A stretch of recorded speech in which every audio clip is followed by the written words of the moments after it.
Oh, hey, was I supposed to plan for this? I guess I better, or I'm kind of wasting your time. I've done a little planning for this. I want to talk to you today about interview planning and talk last time about active listening.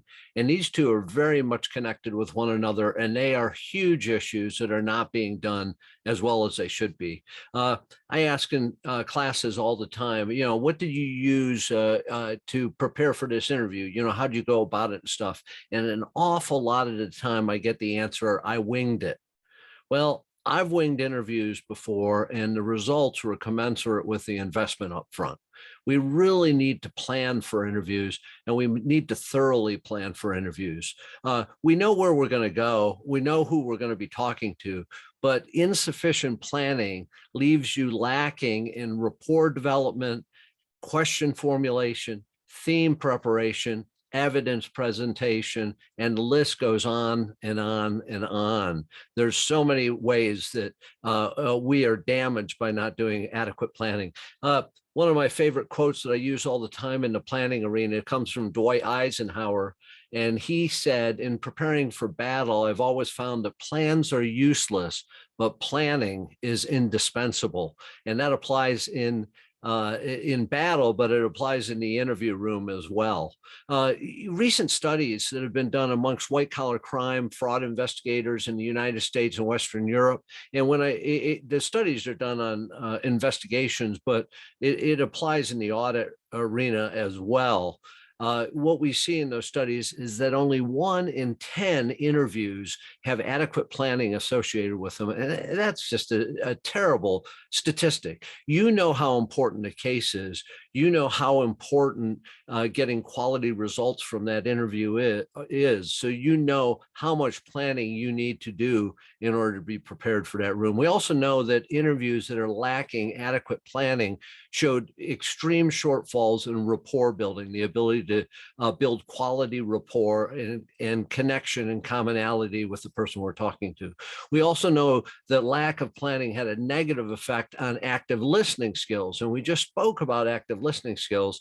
And we know that lack of planning affects our ability to listen and to understand in the interview room. Some other things that go along with this poor planning from these studies is poor planning creates an absence of contingency strategies for potential defenses raised by the person we're talking to. So we're not prepared to deal with that. We also know that an inadequate knowledge of the case and the legal points and elements to prove is a effect of poor planning.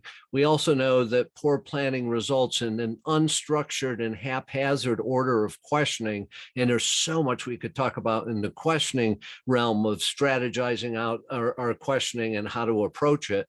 And we also know that evidential documents and items that should be on hand for the interview are not organized, are not on hand, and we falter when we present it. Remember, the statistic that one of the largest reasons people tell us what they did is because of the confidence and competence of the investigator, and that poor planning sometimes has such a huge negative effect on that that it's not good for us. So when we look at this issue of planning, I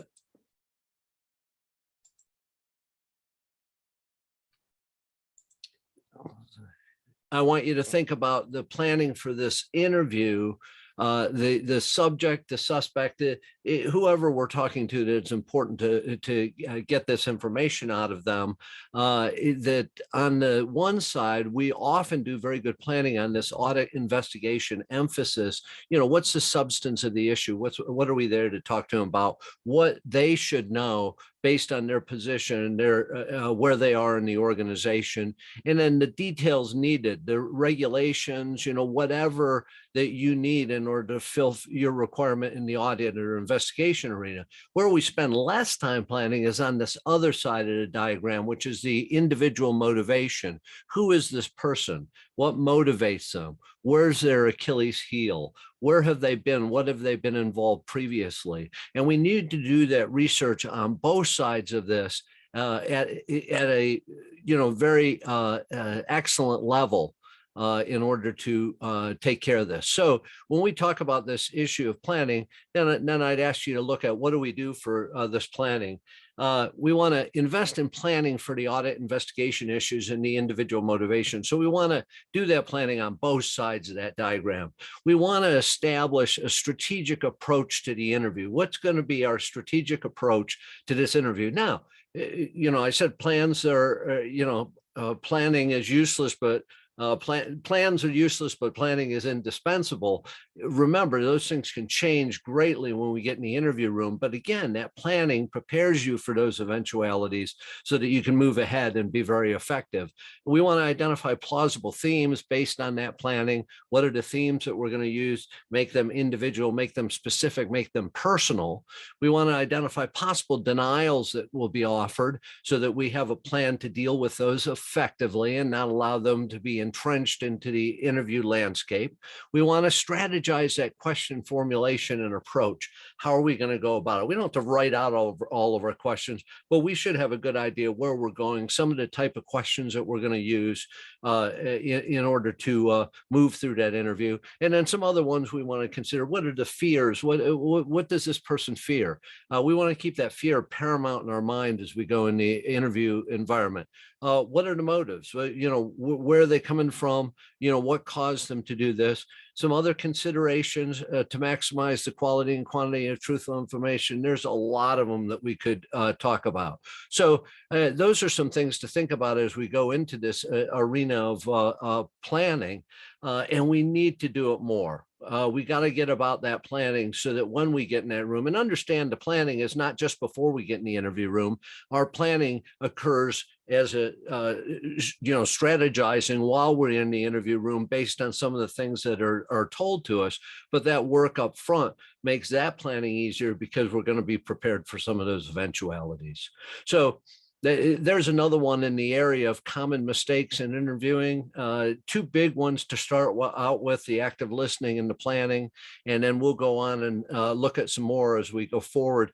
If you want more information on this issue of planning, don't hesitate to reach out to me. If you have an idea for common mistakes in interviewing that you would like to see covered, give me a shout and let me know. I appreciate you stopping by and listening to this, and I will be talking to you soon.